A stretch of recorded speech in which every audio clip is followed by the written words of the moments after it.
Oke, saudara, hari ini saudara saya ingin membagikan firman Tuhan, lanjutan, tema kita adalah jadilah kehendakmu di bumi seperti di sorga.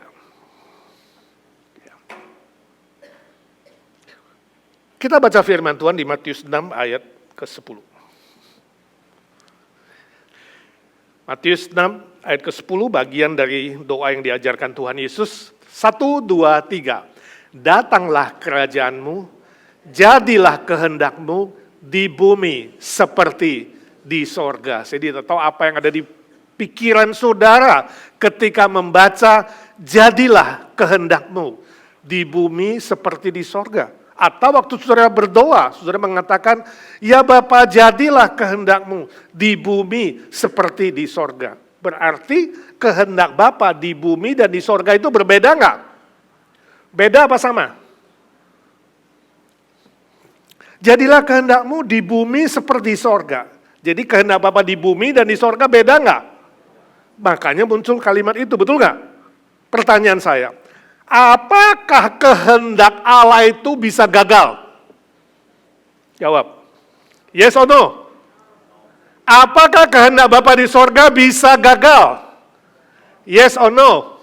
Yang yes angkat tangan, yang no angkat tangan. Yang tidak bawa tangan, tidak usah angkat tangan. Jawabannya yes.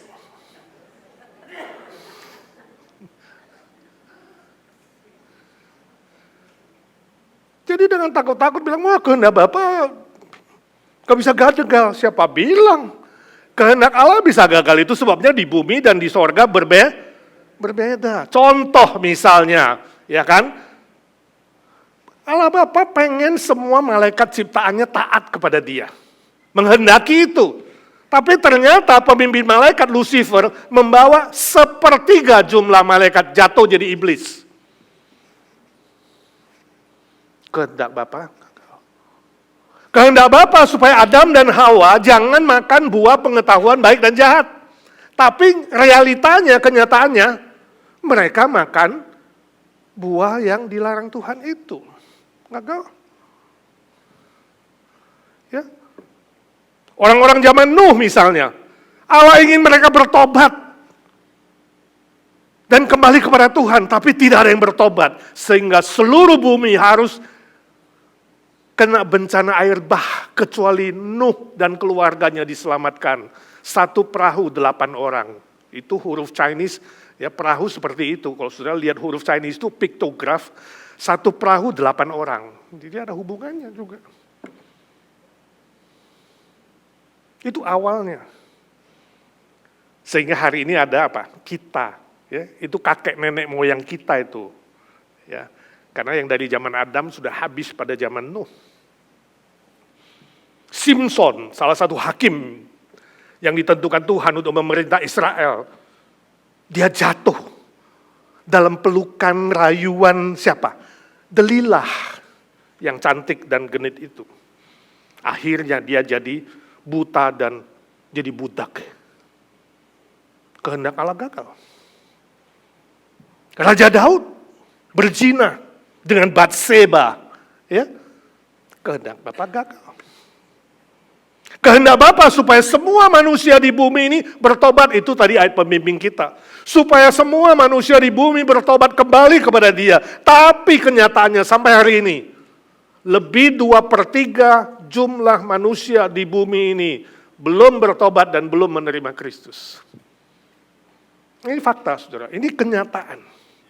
Ya, jadi jangan sungkan-sungkan mengatakan, ya memang faktanya kehendak Bapa bisa gagal kok di bumi ini. Tentu kehendak Bapa yang gagal itu penyebabnya bukan karena Allah itu gak mampu. Bukan karena kesalahan Allah juga, bukan. Bukan Dia tidak berdaya, bukan. Bukan Dia tidak berkuasa, bukan. Dia tetap maha kuasa. Dia tetap maha kontrol, maha pegang kendali, dan maha baik. Tapi semua kegagalan itu karena kesalahan manusia yang telah melawan Tuhan, mendengarkan bisikan iblis. Manusia salah menggunakan kehendak dirinya. Salah menggunakan free will yang diciptakan Allah, yang diberikan kepada manusia. Salah mengambil keputusan, bukan sesuai firman Allah, tapi sesuai dengan keinginan sendiri, kehendak sendiri. Sudah berkatakan, kenapa Allah tidak mengubah aja itu will-nya manusia waktu dia mau dosa? Betul nggak? Bisa nggak? Kenapa waktu Hawa mau memetik buah terlarang itu, kenapa Tuhan nggak langsung tarik aja tangannya? Allah nggak menciptakan robot, saudaraku. Allah menciptakan kita serupa dan segambar dengan dirinya, dan salah satunya adalah apa? Punya free will, bisa memilih mau taat kepada Bapa atau mau melawan kepada Bapa. Tapi sayang manusia memilih untuk melawan. Saudaraku, hari ini di zaman akhir ini setiap waktu kita menghadapi pilihan-pilihan. Betul? Tadi pagi aja saudara menghadapi pilihan kan? Begitu bangun pagi, mau pakai baju apa ya? Yang merah, yang biru, yang berbintang, yang pakai Liberty. Mau apa? Pilih. Mau makan, pilih juga, ya kan? Terus mau diajak ke gereja IGNC, datang apa enggak? Bagus mana, Vegas atau IGNC? Setiap saat kita dihadapkan kepada banyak pilihan. Dan seringkali bisa salah pilih. Contoh, saya baca sebuah cerita, seorang petugas penjaga rel kereta api. Suatu hari dia ketika menjaga pintu kereta api dengan 2 rel, 1 rel yang aktif, 1 rel yang pasif, dia melihat di situ. Yang di tempat yang aktif, ada 6 anak sedang bermain-main. Dan di rel yang pasif, ada 1 orang anak yang sedang bermain. Kereta api segera akan lewat. Kalau saudara petugas kereta api itu, pintu petugas kereta itu, saudara pilih mana? Kereta akan dilewat yang diaktif, ada 6 anak, atau yang di pasif, ada 1 anak. Pilih rel yang mana? Tidak gampang, bukan? Secara logika kita akan pilih korbankan 1 anak daripada 6 anak, betul nggak? Betul. Tapi bisa nggak salah? Bagaimana kalau ketika kereta apinya mendekat, anak-anak yang diaktif itu lari? Maka korban 1 anak.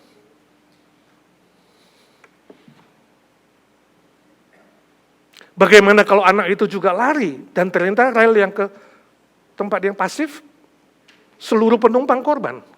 Karena kereta api lewat di rel yang salah. Bisa salah pilih, saudara. Bagaimana kalau relnya rusak ketika dialihkan? Oh, banyak sekali kemungkinan. Dan ini tidak mudah. Menghadapi pilihan-pilihan dalam hidup di bumi ini tidak mudah. Kehendak siapa yang saudara dengar selama ini ketika ada pilihan-pilihan? Saudara dengar dari mana? Manusia cenderung salah. Dengar dari tetangga bisa salah. Dengar dari istri apalagi? Bisa salah nggak? Bisa. Dengar dari suami? Bisa. Bingung kan? Teman saya kirim WA kepada saya. Dia bilang, Pak bingung nih. Istri lagi marah-marah. Mau diajak diskusi gak ini? Kata orang kalau istri lagi marah-marah jangan diajak bicara, dia tambah marah, lebih baik tunggu tenang. Tapi kalau tunggu tenang, ada orang bilang, kalau istri lagi tenang-tenang, jangan diajak diskusi, nanti dia marah. Jadi yang benar yang mana, Pak? Tunggu tenang, diajak diskusi, berdebat, malah marah. Waktu marah, diajak lagi berdebat, katanya tambah marah, tunggu tenang, jadi tunggu kapan? Selama ini saudara buat keputusan, mengambil sesuatu yang sesuai kehendakmu, keinginanmu, sumbernya dari mana? Istri, suami, anak, mertua, tetangga, kata orang banyak, mayoritas. Kata siapa? Kata iblis? Atau kata perasaan? Tergantung perasaan. Gue lagi seneng ya gue ngambil keputusan ini, gue lagi gak seneng gue begini. Jadi tergantung emosi. Emosi gue waktu itu gimana emosi?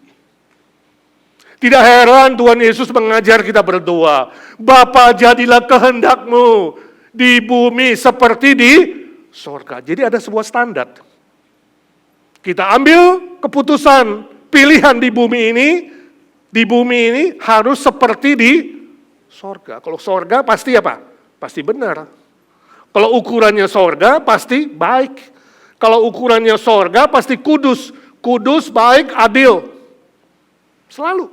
Makanya Yesus bilang, Bapa, jadilah kehendak-Mu di bumi ini, yang setiap hari kami ambil keputusan ini Tuhan. Ketika tiap hari kami mengambil pilihan-pilihan ini Tuhan, biarlah ukurannya seperti di sorga. Jadi ukurannya di sorga. Dengan kata lain ketika kita berdoa, kita itu harus siap sedia masuk dalam program Tuhan. Masuk dalam program Allah. Masuk dalam kehendak Allah. Hatinya Allah, bukan manusia, bukan diri sendiri, bukan kata orang banyak atau ukuran-ukuran lainnya. Maka kita bisa hidup seperti di sorga ukurannya. Ya. Bukan di bumi. Saya baca di Indonesia, suatu kali dikatakan di TV, diadakan perlombaan memilih suami terbaik. Luar biasa ya. Di sini kalau milih suami terbaik siapa terpilih?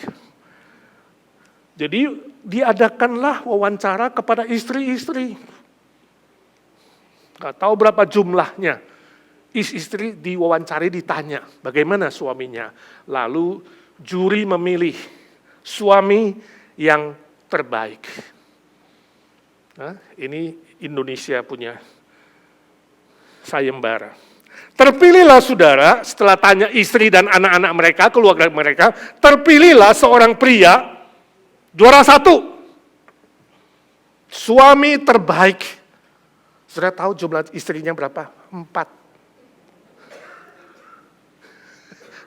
Suami terbaik Indonesia adalah seorang suami yang punya 4 istri.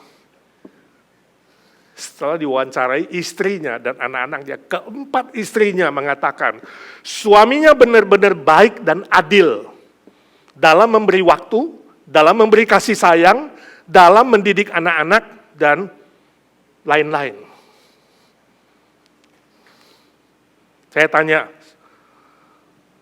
istri-istri, percaya nggak?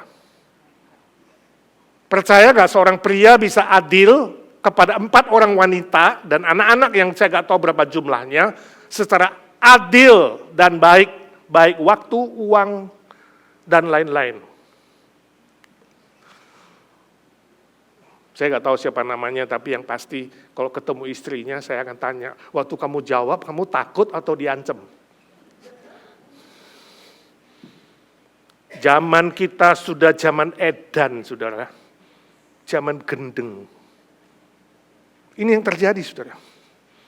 Mustahil bukan seorang suami bisa adil kepada 4 istri, juga kepada anak? Mustahil. Yang fair aja lah ibu-ibu, saya tanya, mau gak punya suami demikian? Jelas gak ada yang mau. Gak ada yang mau. Ya kan? Model-model begini, saya gak tahu ukuran baik itu apa. Waktu istri-istrinya mengatakan, suamiku baik dan adil, ukurannya apa? Ukurannya kasih uang, ukurannya ganteng, ukurannya pinter, ukurannya apa? Ukurannya cakep, kasih waktu untuk jalan-jalan, apa ukurannya? Mungkin ya suaminya kasih uang, kasih hadiah, kalau beli hadiah 4 yang sama, ya beli kaos 4 yang sama, ya kan? Beli kue tar 4 yang sama-sama, gado-gado 4 yang sama dengan cabai yang sama. Mobilnya mereknya sama gitu kan. Apakah itu ukuran baik dan adil? Saya juga tahu sudah ukurannya apa ketika memilih seorang suami atau istri. Bagaimana kalau banyak uang? Termasuk baik gak? Dan kasih uang, termasuk baik gak? Tapi ternyata uangnya dari korupsi, dari main judi, dari selundupan. Banyak loh uangnya. Saudaraku, kesimpulannya, yang baik belum tentu benar. Ini loh yang penting. Yang baik belum tentu benar. Tapi kalau dia benar, artinya dibenarkan oleh Tuhan, benar di mata Tuhan, dia pasti menghasilkan buah-buah yang baik, yang adil, dan yang benar. Setuju? Itulah anak-anak terang. Jadi ketika kita berdoa, Bapa jadilah kehendak-Mu di bumi seperti di sorga. Itu artinya apa? 2 pelajaran hari ini. Yang pertama, mewujudkan kehendak Bapa dalam hidup sehari-hari. Mewujudkan kehendak Bapa dalam kehidupan kita sehari-hari. Walaupun dalam kenyataannya kehendak Bapa gagal. Walaupun dalam kenyataannya kehendak Bapa gak selalu berhasil, gak selalu. Kita harus mengakui itu. Gak selalu berhasil, Bapak. Kehendak-Mu adalah A, tapi yang terjadi B, Bapak. Kehendak-Mu adalah yang ini, tapi yang terjadi yang itu. Tapi tidak boleh kecewa. Gak boleh putus asa. Kita tetap harus bersandar kuasa Roh Kudus untuk mewujudkan kehendak Bapa itu dalam hidup kita. Semua aspek. Semua aspek. Sesuai ajaran firman Tuhan. Itu ukurannya. Sesuai firman Tuhan dalam semua aspek hidup kita. Contoh, waktu you kabarkan Injil, orang menghina, mengejek, menolak. Itu yang terjadi. Tapi tetap harus setia untuk kabarkan Injil. Nggak boleh kompromi. Ya, nggak boleh diturunkan derajatnya Injil itu, kabar baik itu. Ya, percaya gak percaya, gak perlu. Yang penting yuk ke IGNC aja, makan gratis. Jangan diturunkan, bukan soal makan. Soal salib yang menembus dosa, dan soal kebangkitan itu gak boleh ditawar, apapun yang terjadi. Walaupun dia tolak, dia hina, dia benci, dia ngancem. Tetap harus setia. Contoh lain, jangan kita terjebak fitnahan iblis. Waktu kehendak Bapa tidak terjadi, iblis mulai bisik tuh. Tuh kan, Bapak gak baik kan? Buktinya kamu sakit gak sembuh-sembuh. Nah kan, ada penderitaan di dunia ini, itu pasti Bapak kehendak Bapak apa? Gagal, dia gak mampu, dia gak maha kuasa, dia gak maha baik. Lihat ada gempa tuh, ada longsor, ada banjir, ada perang, ada yang mati. Sakit mertuamu gak sembuh-sembuh, ada teroris. Kamu bangkrut, di PHK, dan banyak penderitaan. Allah sudah gagal, jangan percaya sama dia. Iblis ini, dia bisikin itu. Seolah-olah kegagalan kehendak Bapa di bumi adalah kesalahan Tuhan, bukan kesalahan iblis. Harus bilang sama iblis itu, pergi dari saya. Salahnya bukan Allah Bapa, tapi kamu yang salah. Kamu yang melawan kehendak Bapa, kemudian menggoda, mencobai manusia, sehingga manusia pun jatuh dalam dosa. Dan akibat dosa adalah penderitaan, dan ujungnya adalah kematian. Jangan sudah terjebak bisikan iblis ini. Ya, jadi diwujudkan dalam kehidupan sehari-hari. Saudara harus yakin bahwa kehendak Bapa itu selalu baik, selalu benar, dan penuh kasih sayang. Dia rindu, dia ingin, tadi jelas-jelas dikatakan, kehendak Bapa supaya semua orang diselamatkan. Kehendak Bapa supaya kita mengenal Kristus, supaya kita menerima cinta kasih-Nya, dan Yesus datang. Yesus bilang, iblis adalah pencuri, pemfitnah. Dia datang untuk mencuri, tapi aku gembala yang baik. Aku datang memberi kamu hidup, bahkan hidup yang berkelimpahan. Yohanes 10 ayat 10, hafalkan itu. Waktu kamu susah, waktu kamu miskin, gak punya apa-apa, iblis mulai bisik. Nah kan, masa anak Tuhan yang kaya raya kayak kamu gini? Mobil butut, baju butut, sepatu butut, semua butut, istrimu juga butut. Jangan percaya, katakan tidak, Tuhanku maha kaya. Dia datang untuk menyelamatkan aku, memberi hidup, bahkan hidup yang berkelimpah. Pegang firman Tuhan apapun yang terjadi. Ada sebuah film yang cerita tentang seorang pegawai yang kerja cukup lama, 10 tahun lebih. Lalu dia mau diorbitkan jadi manajer gudang. Supervisornya bilang sama dia, ya kamu coba dulu 1 minggu ini. Ya, hari ini banyak yang dites, mudah-mudahan kamu terpilih. Ya, saya sih senang dengan kamu, kata supervisor, supaya kamu terpilih jadi manajernya yang paling top. Kamu sudah lama kerja di sini. Ya, mulai masuk tes 1 minggu. Ya, hari pertama oke, hari kedua oke, dia perhatikan barang masuk, barang keluar, dia catat dengan teliti, dia ikuti. Hari ketiga supervisornya bilang, hari ini akan masuk barang 200 box. Saya minta kamu catat 190 saja.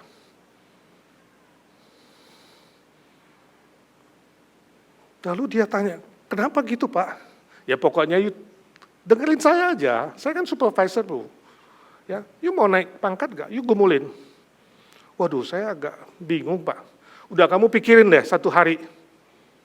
Besok kasih saya jawaban, you mau gak ikutin order saya? Demi kebaikan kamu. Minggu depan you naik pangkat. Wah, dia pulang. Dia bilang sama istrinya, istriku saya bingung nih supervisor saya. Masa besok masuk barang 200 dibilang catat 190. Ini kan gak benar.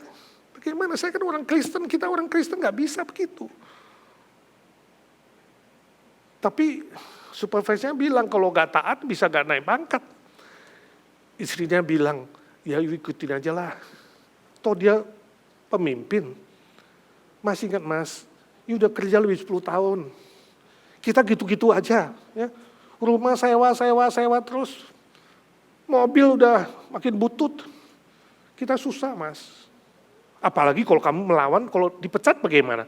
Lah, dapur kita bisa gak berasap. Malam itu mereka berdoa.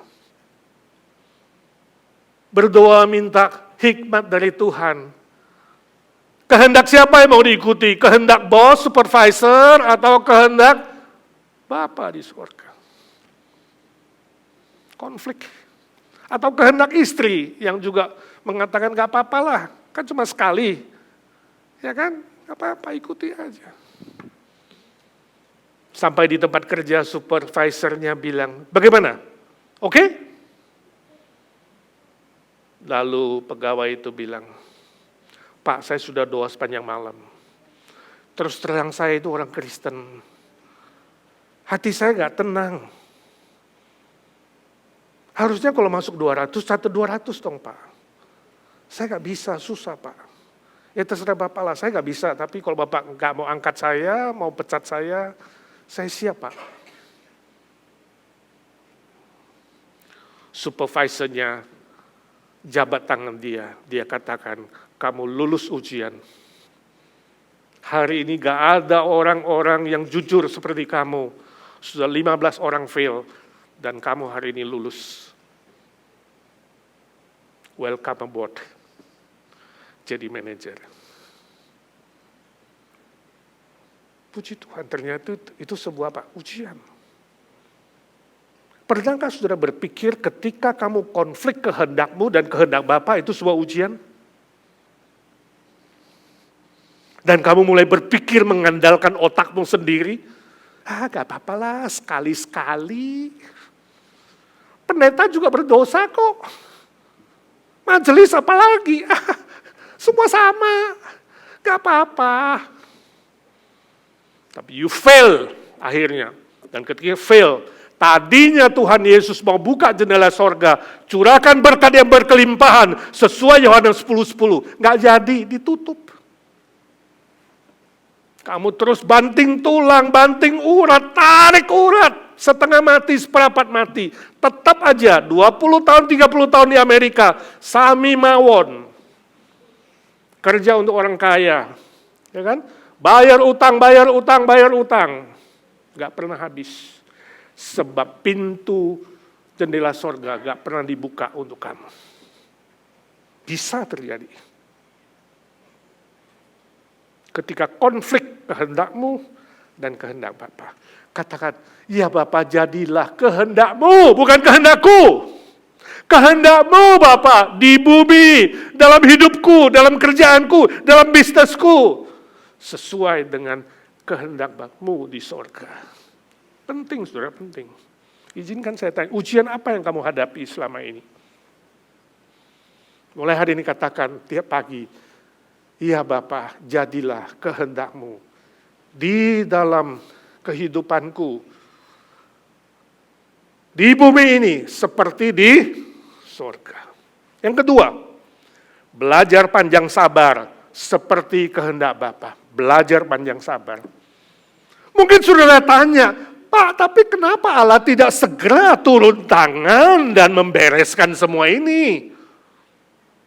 Membereskan iblis, menghancurkan iblis dan antek-anteknya dan memberkati kita. Kenapa dia gak segera turun tangan? Jawabannya tadi, 2 Petrus 3:9, Allah Bapa itu panjang sabar dan sedang menanti, sebab kehendak Dia supaya semua orang bisa bertobat dan diselamatkan. Berbalik dari kejahatan datang kepada Tuhan. Itu loh kehendak Bapa. Itu loh hati Bapa. Dia begitu panjang sabar, dia menunggu dan menunggu orang-orang mengejek, menghina di zaman itu. Mana katanya Tuhan baik, Tuhan hebat, mana kuasanya, mana. Lalu Petrus menulis itu, dia panjang sabar. Dia ingin semuanya berbalik dan bertobat. Jadi ketika kita berdoa, Bapa, jadilah kehendak-Mu di bumi seperti di sorga. Itu ada sebuah tekad. Aku mau belajar seperti Bapak panjang sabar. Ketika melihat ada begitu banyak kehendak, Bapak gak terlaksana. Gagal kenyataannya di bumi ini. Baik itu dalam kerjaan, dalam keluarga, dalam hubungan suami istri, anak, dan lain-lain. Gak terjadi. Jangan cepat marah, jangan kecewa, jangan tinggalkan Tuhan, jangan lari. Tapi katakan, iya Bapak, beri aku panjang sabar seperti Engkau. Panjang sabar. Jadi tetap tekun berdoa. Itu sebabnya Paulus menuliskan satu ayat yang terpendek di Alkitab. Sudah tahu di mana? 1 Tesalonika 5:17. Ayat yang terpendek di seluruh Alkitab. Cuma 2 kata. Tetaplah berdoa. Tetaplah berdoa, itu perintah, tetaplah. Terus menerus, tekun, sabar, tetaplah berdoa walaupun kehendak Bapa belum terlaksana. Walaupun kamu lihat kenyataannya, hidup kamu tidak diberkati seperti yang kamu harapkan, yang kamu kehendaki. Tetaplah berdoa. Kemudian dilanjutkan ayat 18, mengucap syukurlah dalam segala hal. Itu kehendak Bapa di dalam Yesus Kristus bagi kamu. Oh, saya tahu gak mudah, khotbah sih gampang. You duduk di situ bilang, Pak, you khotbah sih gampang. You gak mengalami seperti saya. You belum tahu suami saya modelnya kayak apa. You belum tahu istri saya modelnya kayak apa. You belum tahu anak saya kayak apa. You belum tahu, ya belum tahu. Ya, saya mengaku, saya tidak tahu apa-apa tentang hidupmu. Tapi saya tahu satu hal, firman Tuhan tidak pernah salah. Tetaplah berdoa dan mengucap syukurlah. Maka kamu akan melihat dan mengalami kehendak Bapa itu, yang indah, yang baik itu, nanti terjadi dalam hidupmu. Sudah pernah dengar nama Corrie ten Boom? Dia adalah seorang wanita Yahudi yang ditahan di kamp konsentrasi Nazi di Jerman. Dia seorang Kristen yang baik. Dia dipakai oleh Tuhan, telah menjadi berkat bagi jutaan manusia di bumi ini. Dia pernah kesaksian, waktu di dalam camp itu dia sama adiknya dikurung di situ dengan narapidana lainnya orang-orang Yahudi. Campnya sangat kotor dan jorok, sebab di dalamnya penuh dengan kutu busuk. Begitu ditaruh di situ, dia kaget, dia tanya, Tuhan ini bagaimana?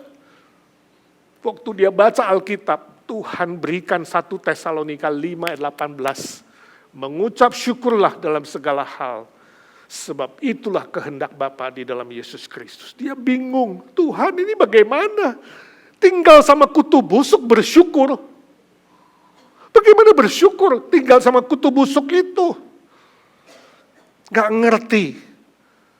Tapi akhirnya pelan-pelan dia bilang, saya dan adik saya dan teman-teman mengerti setelah mempraktekkan.